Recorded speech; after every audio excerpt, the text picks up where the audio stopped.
What if I told you that one of the biggest banks in Beverly Hills was founded by a man Hollywood forgot, and that on a quiet Tuesday afternoon, that man, now old, broke-looking, and covered in dust, walked in and dropped a truth bomb that silenced an entire bank lobby?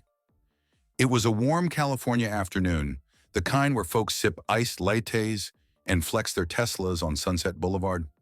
The Chase Bank branch at the corner of Camden and Wilshire was its usual hive of tailored suits, acrylic nails tapping on phone screens, and background jazz floating from the ceiling speakers. Everything looked just right, too right. That's when the doors slid open with a hiss, and in walked a man who didn't match the mood at all. He looked like he had just stepped out of a campsite in the Mojave Desert. Faded army green coat, torn jeans with a patch that may or may not have been duct tape, and boots that had seen more road than a cross-country trucker. On his shoulder swung a tired canvas bag, slumped low like it was carrying 50 years of broken promises.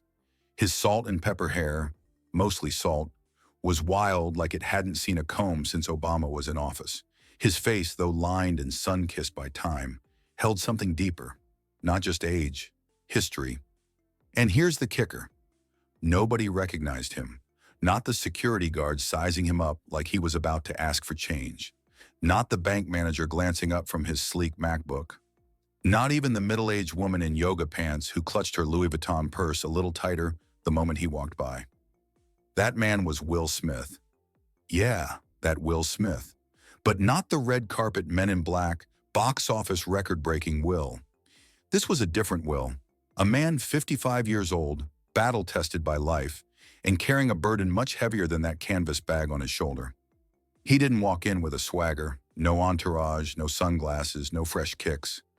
Just slow, measured steps across the cold marble floor. Each step like a whisper from the past trying to scream into the present. He stopped right in the center of the lobby. A little boy whispered to his mother, "Mom, that guy looks like the Fresh Prince if he got stuck in the woods." The mom shushed him, but a few nearby customers chuckled under their breath. Even the young guy behind the counter, fresh out of business school, tight haircut, tighter khakis, leaned over and said to his coworker, "Probably just another homeless guy with a story. Happens all the time." Will looked around slowly, eyes scanning faces, faces that didn't see him. And then with a calm voice so clear it cut through the hum of ATM beeps and printer clicks, he said, "This bank is mine." Boom. Dead silence. For a second, it was like the jazz music itself froze. Someone coughed awkwardly. Another guy chuckled. The security guard, tall, white, square-jawed, with a radio clipped to his belt, started walking forward like this was his moment to shine. "Sir, I'm going to have to ask you to—" But Will didn't flinch. He just stood there, bag hanging from his shoulder, eyes locked on the big gold and glass Chase logo behind the counter like it owed him money. And respect. You could almost feel the tension simmering like the start of a movie scene where nobody knows the main character just walked in. Except, here's the twist. This wasn't a movie. It was real. The man standing in the center of that lobby was about to flip the entire narrative of that bank, and maybe this whole town, on its head, but no one saw it coming. Not yet, because when a 55-year-old black man walks into a Beverly Hills bank, dressed like he just wrestled a coyote for breakfast and says, "This bank is mine," the last thing people expect is that he might be telling the truth. And the receipts? Oh, they're in the bag.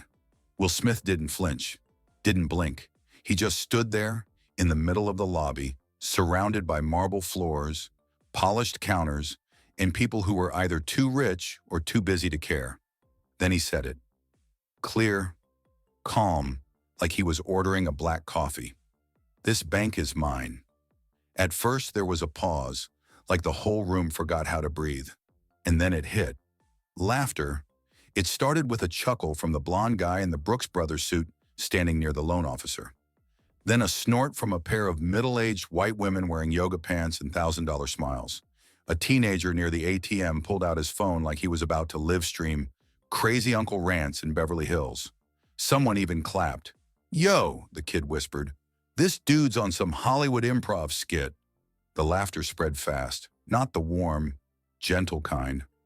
Number it was that sharp, mocking kind, the kind that said, "You don't belong here. You're not one of us. You're just a joke." But Will just stood there, still, unmoved.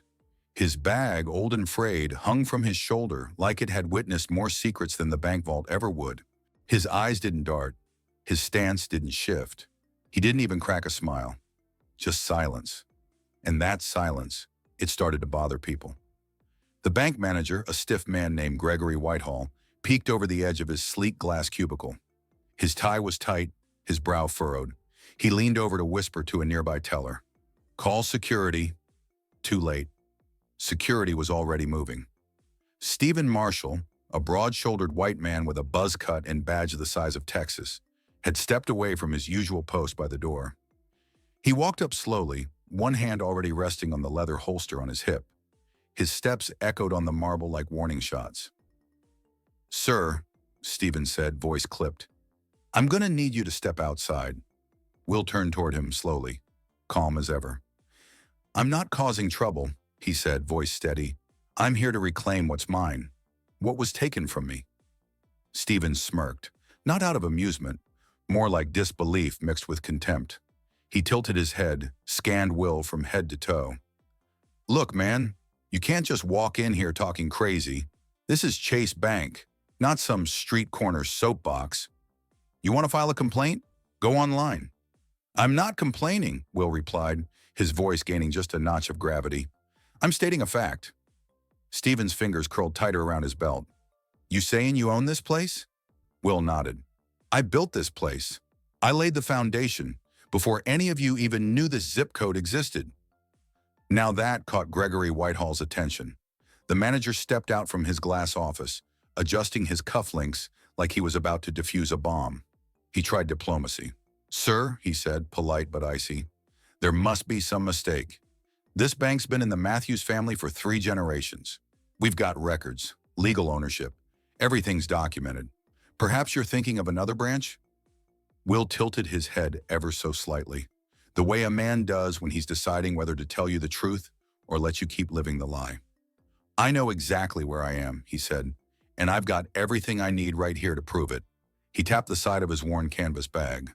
The mood shifted, just barely, but it was there. The laughter died down. The customers, once amused, now looked uncertain. Whispers turned to murmurs. A woman in heels took half a step back. And Stephen's jaw tightened. His hand still hovered dangerously close to his weapon. Something was happening, something real, but nobody was ready to admit it yet, not out loud. Because the idea that a 55-year-old black man in tattered clothes could walk into Chase Bank and say he was the true owner, that didn't fit in their world, not in Beverly Hills, not in that ZIP code, not without shaking everything they thought they knew. And Will, he was just getting started. Will Smith stood there, calm, collected, as if he were prepping for a late-night talk show monologue, not facing a tense bank lobby filled with skeptical eyes. The laughter that had rippled through the room earlier was starting to lose its rhythm. Some folks began exchanging glances, raising eyebrows. Will didn't flinch. He simply bent down, gently placing his old canvas bag onto the polished marble floor like he was lowering a sacred relic onto an altar. The bag looked like it had survived 3 desert treks across the Mojave without a single wash. The fabric was torn, the strap faded, and a fine layer of dust clung to it like a badge of honor. And slowly under the bank's cool white lights, Will began to open the bag. It wasn't some flashy, dramatic movie moment. No sudden pull or theatrical toss, just the deliberate, quiet motion of a man who knew. Once the truth was out, no one would be laughing anymore. And then he started pulling things out. First, a thick, leather-bound ledger, its corners frayed, the edges worn like it had narrowly escaped a warehouse fire back in 1982. Next came a stack of old bank receipts, yellowed with age, their corners crumbling, but still clear enough to read the handwritten line, "William C. Smith, authorized signatory." A few customers craned their necks to see. One elderly white woman whispered, "William C. Smith? Isn't that?" Her husband shrugged, eyes locked on the papers like he was watching history unfold in real time. Then came the crown jewel, a document wrapped in a plastic sleeve, carefully preserved like it had been carried through floods, fires, and a few cross-country moves. Will lifted it with the reverence of a man holding a sacred truth. At the top, Certificate of Incorporation, 1970. And below, in faded blue ink that time hadn't quite erased, founding owner, William Charles Smith. The bank lobby fell into absolute silence, like someone had yanked the power cord out of the entire room. The teller stopped typing. Stephen, the burly security guard, blinked twice, his hand still hovering over his holster, no longer sure what he was supposed to do. A man in a tailored suit leaned toward the person next to him and whispered, Is that really Will Smith?" The woman beside him muttered, "If he's faking, he hired one hell of a screenwriter." Will said nothing. He simply stood tall, holding up the document like a mic drop moment for national television. The bank manager, Gregory Whitehall, now looking a lot less smug, stepped forward cautiously. He reached out a hand to take the paper, but Will gently pulled it back with a faint smile. "I don't need your approval," Will said, his voice smooth but landing like a sledgehammer. "I just need people to see and remember." What had started out as a bizarre joke was now unraveling into a bombshell. The kind of truth buried beneath decades of racial injustice and corporate power. And Will had just ripped the cover off, right in the middle of Beverly Hills. And the funniest part? He'd been mistaken for everything in his career: superhero, hitman, teacher, single dad, alien.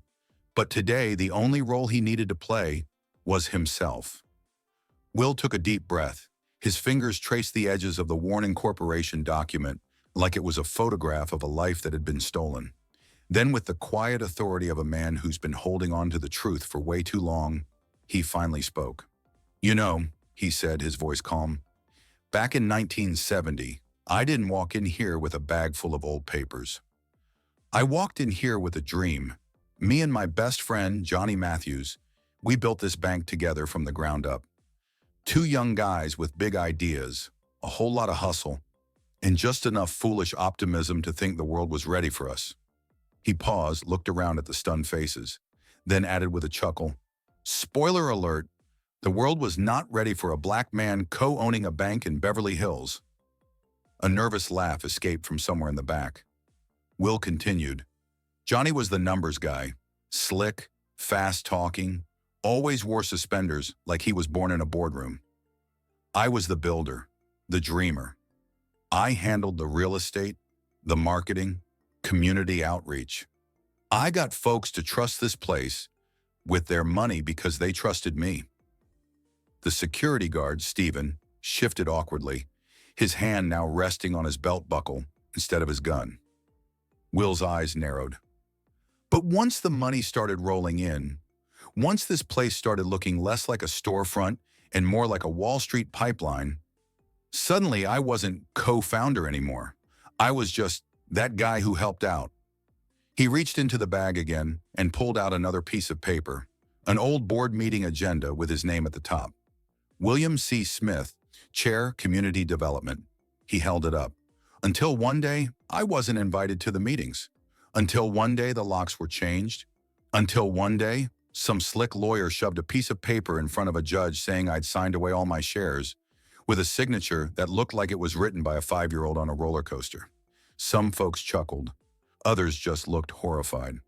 "They erased me," Will said simply, "from the building, from the documents, from the website. Shoot, I was even cropped out of the damn anniversary photo that hung in the lobby for 20 years.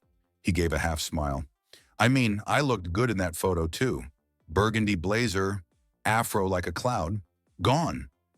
The silence in the room thickened again. "I wasn't pushed out because I was lazy, or sloppy, or reckless. I was pushed out because I was black. That's it. That's the headline," he said, slapping the dusty paper down on the marble counter. "Racism in a 3-piece suit." The crowd stood frozen, not just from what Will said, but from the fact that every word rang like gospel. And for the first time since he walked into that building, nobody was laughing. For a long, tense moment, The bank lobby was silent. You could hear a pin drop, or maybe the nervous tap of the security guard's boot against the marble floor. Will stood there, surrounded by documents yellowed by time, eyes locked on the stunned faces that now stared back at him, not with mockery, but with the dawning awareness that maybe he wasn't joking after all. Then from the far corner near the potted ficus tree, a voice broke the silence. "So, how long you been holding on to all that paperwork?" A middle-aged man in khakis asked, raising an eyebrow. "Like, how many years we talking here?" Will turned to him slowly, the corners of his mouth twitching upward. And just like that, his signature grin, the same one America had fallen in love with in Fresh Prince and Men in Black, made its return. He chuckled, held up a brittle piece of paper like it was a holy relic, and said, "Let's just say, I've been keeping this since gas was under $1 a gallon." The room cracked. A couple of bank tellers burst out laughing. Even the old lady near the coffee machine let out a, "Lord have mercy." Will held up a finger like a preacher delivering the gospel. "Y'all remember that? I'm talking 87 cents. You could fill up a tank with $20 and still have enough left over for a burger, fries, and a soda. With change." The laughter rolled through the room, cutting through the tension like sunshine through storm clouds. Even Stephen, the security guard, cracked half a smirk, though he tried to hide it beneath his mustache. "But hey," Will added, flashing a wink, "just because the gas was cheap doesn't mean the truth was. I've been paying interest on this betrayal for over 5 decades." And just like that, the room quieted again, not from fear, but from respect. Will straightened his back, placed the fragile papers down carefully as if laying out evidence in a courtroom, and said, "Now, if y'all are done laughing, I think it's time you really start listening." The room froze. For a split second, all the chuckles, side eyes, and smug whispers evaporated into the heavy air as Will Smith, calm as a preacher on Sunday morning, reached into his old canvas bag and pulled out something no one was expecting. A thick stack of faded, wrinkled U.S. bills, each one bearing the original Chase Bank emblem. Long retired and reeking of history, the kind of bills that hadn't seen circulation since the Nixon era. And boy, did they look it. He laid them down slowly with all the dramatic flair of a magician, revealing the final card. Flap. The first bundle hit the marble counter with a dull thud. Flap. The second followed. By the third, people were starting to lean in, eyes wide, brows lifted. "Y'all smell that?" Will quipped, his voice rich with mischief. "That's the scent of truth, baby. And maybe a little mildew." Someone up front let out a short, stunned laugh, then clamped a hand over their mouth. Another guest, an elderly white gentleman in a golf visor, squinted, leaned in, and muttered, "I haven't seen that kind of bill since my high school prom. And back then, gas was 63 cents, and Nixon was yelling about Watergate." A young teller, nervous, wide-eyed, finally broke the silence. Sir, are these real?" Will didn't even look up. "As real as the tax I paid on Men in Black 2. He gave the room a raised eyebrow, like he dared anyone to say otherwise. Even Stephen, the security guard with a jawline sharp enough to cut bricks, took a cautious step forward. His hand still hovered near his holster, but his eyes were locked onto the age currency, his doubt now tangled with curiosity. The bills weren't just old. They were historical artifacts. You could practically hear the 70s whispering through them. Polyester suits, vinyl records, civil rights protests, still fresh in memory. These weren't props. These were relics. A woman in pearls and high heels, who had previously clutched her purse like it was her firstborn, leaned over to her friend and whispered, "Wait, what if he's not crazy?" Will overheard it, grinned, and without missing a beat replied, "Oh, I'm definitely a little crazy, but I'm also telling the truth." That got a few more chuckles, nervous ones. Then he turned serious. "These bills came from the vault I helped build," Will said, his voice low but cutting through the room like a blade. "Every one of them stamped before I was erased from the records. You wanted proof? Well, here it is. The ink may be faded, but the truth? Oh, that don't fade." The room fell into hush again, but this time the silence felt different, thicker, heavier. Some crossed arms had now dropped to their sides. Some eyes that once rolled in skepticism now blinked in contemplation. The line between doubt and belief had begun to blur. And Will? He just stood there, cool as ever, letting the evidence do all the talking. The temperature in the room shifted like someone had cranked the AC to drama max. Stephen, the security guard who'd been itching for a reason to flex, finally snapped.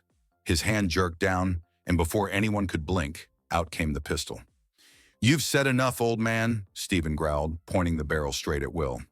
"Put your hands up, now!" Gasps erupted. A woman clutched her pearls like they were connected to her pacemaker. The guy in the golf visor ducked behind a plant. Even the marble floor seemed to flinch. Will, however, didn't move an inch. He just raised one eyebrow like he'd seen this movie before, because he probably had, in at least 3 different box office hits. "Stephen," Will said, calm as ever, "you pull that trigger and you're going to make the dumbest headline since Man Fights Raccoon in Walmart parking lot." The tension crackled like live wires. Just when it seemed like someone would either scream or faint, or both, the bank manager finally emerged from behind the frosted glass office. Donald Trent, mid-50s, khakis so sharp they could file taxes, and hair slicked back with a level of effort usually reserved for court appearances. He had been quiet this whole time, flipping through the documents Will had placed in front of him like a man reading his own obituary, each page revealing a truth uglier than the last. Donald's face was ghost white. He stepped forward, voice uneven. "Stephen, put the gun down." Stephen didn't budge. "He's threatening the bank." "No," Donald said, firmer now. "He's threatening a lie. And from what I've just read," he held up the folder of evidence, pages yellowed with time. "He has every reason to." Stephen sneered. "You believe him?" Donald shot him a look so sharp it could have sliced drywall. "Stephen, these documents have original Chase seals, signatures, financial ledgers from 1970. They match archived records. Except for one detail, they have his name on them, not the Matthews family." Will gave a casual shrug. "I told y'all, I may dress like a retired scoutmaster, but I know how to keep receipts." A few people chuckled, nervously, but the tide was turning. Donald stepped between Stephen and Will, deliberately placing himself in the line of fire. "You pull that trigger," Donald said softly, "and you won't just be shooting an innocent man. You'll be shooting the truth." Stephen's arm trembled. For a beat, it looked like he might actually do something stupid. Then, with a low grunt of frustration and ego deflation, he holstered his weapon. The room exhaled as one. Will turned to Donald, eyebrows still raised. "So, we good?" Donald nodded slowly. "We're not good, but we're about to make it right."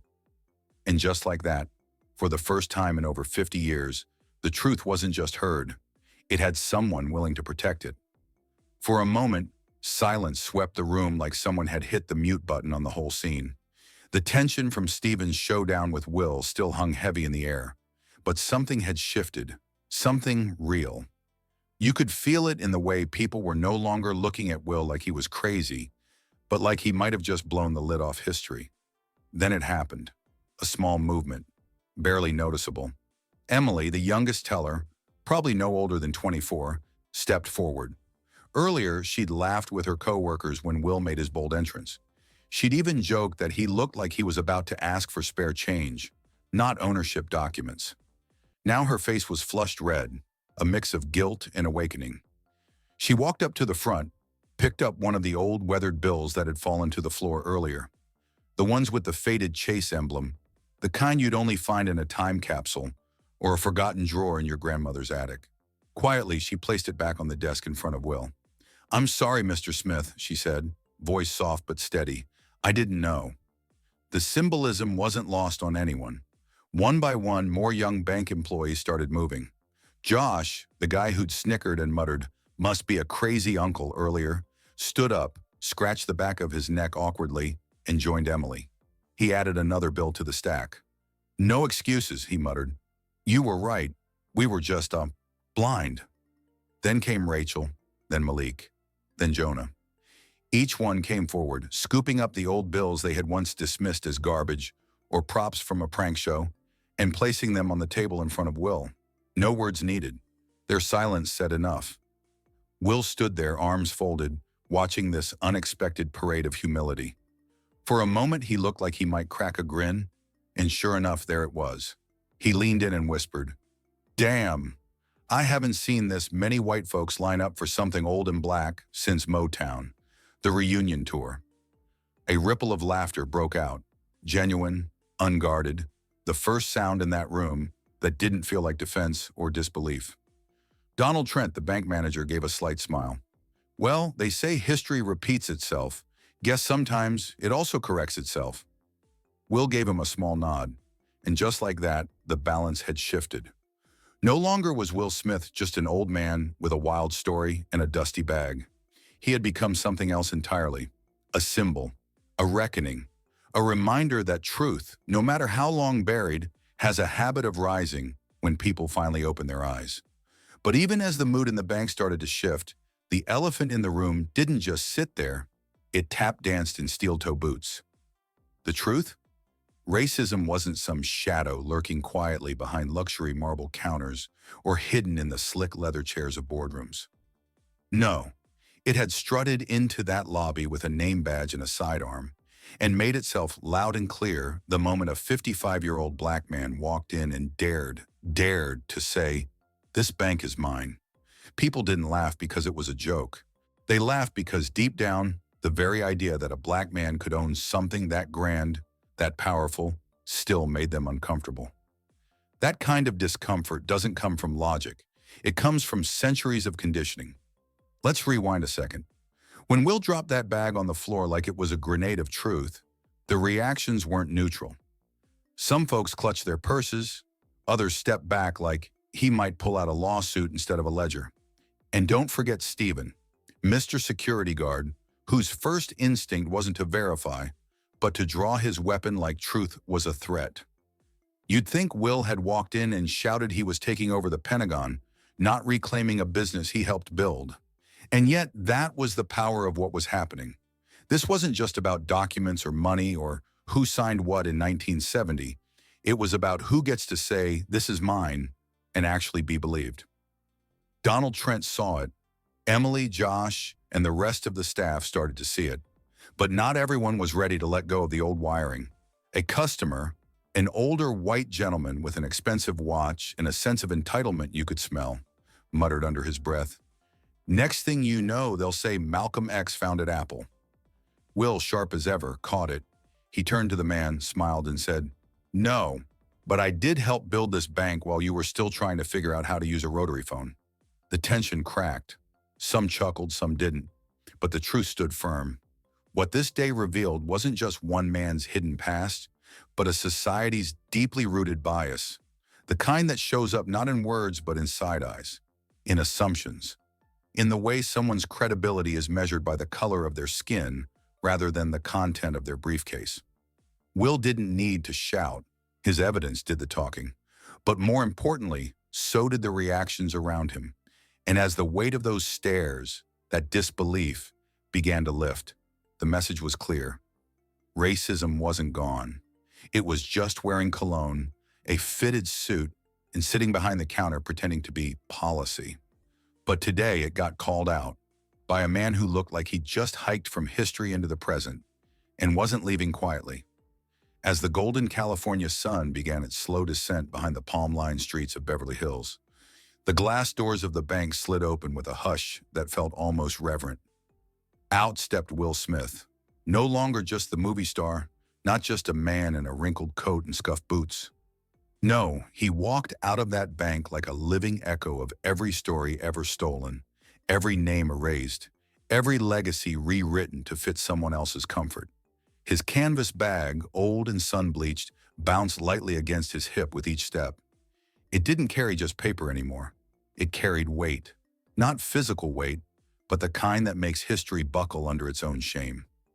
Inside that bag were ledgers and documents, sure, but also receipts of resilience, proof of what happens when truth refuses to die quietly.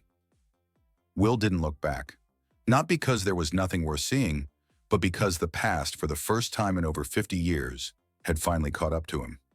A few bank employees watched from the window, faces pressed to the glass, expressions a cocktail of awe, guilt, and something else. respect. One even whispered, "I think I just witnessed history." The guy next to her, still stunned, muttered, "Man, that was better than any courtroom drama I've ever seen on Netflix." Will paused at the curb. The sun hit his silver curls just right, like a spotlight from the heavens. He looked up at the sky, then down at the sidewalk, smiled to himself and chuckled. "Guess I finally made a comeback without needing a sequel." And just like that, he stepped into the street, head high, shoulders square. No red carpet, no flashing lights. Just the applause of a world slowly waking up to the truth it tried to forget. Will didn't just reclaim his name that day. He reclaimed a piece of America's memory that had been buried under marble floors, polite racism, and dusty boardroom lies. And with every step he took beneath that California sky, one thing was certain. History had just been edited, finally with the right author,